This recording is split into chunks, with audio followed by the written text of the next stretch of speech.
मुजफ्फरपुर में एक serial killer को पुलिस ने अरेस्ट किया है। 9 दिन के अंदर उसने 3 हत्या को अंजाम दिया है। पूछताछ में बताया कि नशे के लिए पैसों की ज़रूरत थी। रोज उसे स्मैक पीने के लिए 1000 रुपये चाहिए थे।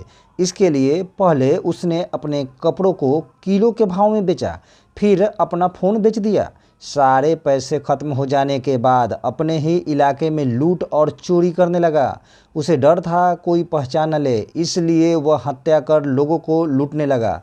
हत्या के लिए वह लोहे की रॉड का इस्तेमाल करता था। सीरियल किलर की पहचान कोल्हुआ पैगंबरपुर निवासी शिवचंद्र पासवान उर्फ भोला के रूप में की गई है। पहली हत्या 30 अप्रैल को हुई, फिर 1 मई और 8 मई को हुई। गिरफ्तार भोला ने बताया कि हत्या के बाद लूटे गए पैसे और मोबाइल को बेचकर वह अपने नशे की लत को पूरा करता था।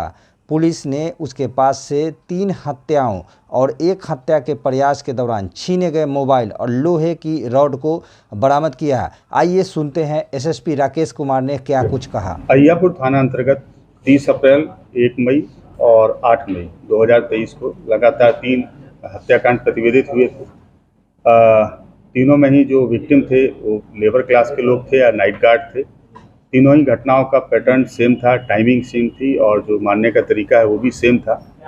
इन तीनों ही घटनाओं को हम लोग सिटी एसपी साहब के नेतृत्व में एक टीम गठित करके इन्वेस्टिगेट करवा रहे थे, जिसमें सिटी एसपी थे, जो टाउन डीएसपी हैं वो, अहियापुर थाना अध्यक्ष और डीआईयू की टीम लगातार इसमें काम कर रही थी। इन 3 मृतक के अलावा एक व्यक्ति और थे जिनका नाम दुलारे था, वो घायल भी हुए थे। और इस पूरे घटनाक्रम में 3 मोबाइल जो अपराधकर्मी था वो लेके गया था। हम लोग उस तीनों मोबाइल पर भी काम कर रहे थे और कल देर शाम को इस एसआईटी को इसमें एक इनपुट प्राप्त हुआ। उस इनपुट के आधार पे हम लोगों ने जो तीनों मोबाइल थे उनको रिकवर किया। तो तीनों मोबाइल डिफरेंट लोगों से मिले, जिसमें एक महिला भी है और इसके अलावा 3 पुरुष हैं। जब उन सब से पूछताछ की गई तो उन सब के द्वारा बताया गया कि ये सारे मोबाइल एक व्यक्ति हैं जिनका नाम शिवचंद्र पासवान है, उर्फ भोलवा उर्फ भोला, जो उसी क्षेत्र के रहने वाले हैं जहाँ घटना घटित हुई थी। उनसे ये मोबाइल इनको मिले हैं। उनकी भी गिरफ्तारी की गई। उनके द्वारा इस कांड में अपनी संलिप्तता को स्वीकार किया गया है।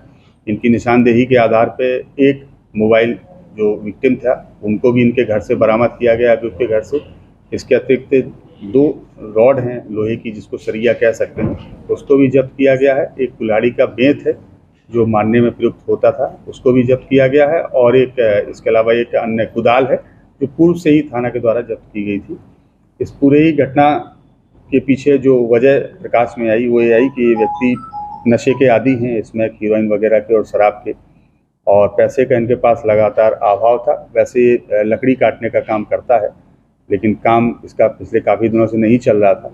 इसने 27 अप्रैल को अपना पहले खुद भी मोबाइल बेचा पैसे की आवश्यकता की वजह से। फिर इसके बाद में इसको जब पैसे की दोबारा ज़रूरत पड़ी तो फिर इसने ऐसे सॉफ्ट टारगेट को खोजना शुरू किया जिससे आसानी से पैसा लिया जा सकता है और इसके अलावा या मोबाइल छीना जा सकता है। तो चूँकि ये उसी एरिया के रहने वाले थे, ये देर शाम से उस एरिया में अपना रैकी करना प्रारंभ कर देते थे कि हम किसको अपना टारगेट बना सकते हैं, और उसी दिन सुबह घटना को अंजाम देते थे। इनके द्वारा व्यक्ति को उद्देश्य तो मारना नहीं होता था, लेकिन चूंकि ये अभियुक्त उसी इलाके का रहने वाला है जहां घटनाएं घटित हुई, उससे 300 मीटर के दायरे का ही रहने वाला है। इसको लगा कि कहीं ऐसा ना हो मेरी पहचान खुल जाए, इसलिए अंततः इसने उन तीनों ही लोगों को मार दिया जान से, और काफ़ी नृशंस तरीके से हत्या हुई थी। ये पुलिस के लिए बहुत संवेदनशील केस भी था और बड़ा चुनौतीपूर्ण केस भी था। इसमें लगातार पिछले 15 दिनों से पुलिस ने काफ़ी मेहनत की है और सिटी एसपी साहब के नेतृत्व में एक बहुत अच्छा उद्भेदन हुआ है।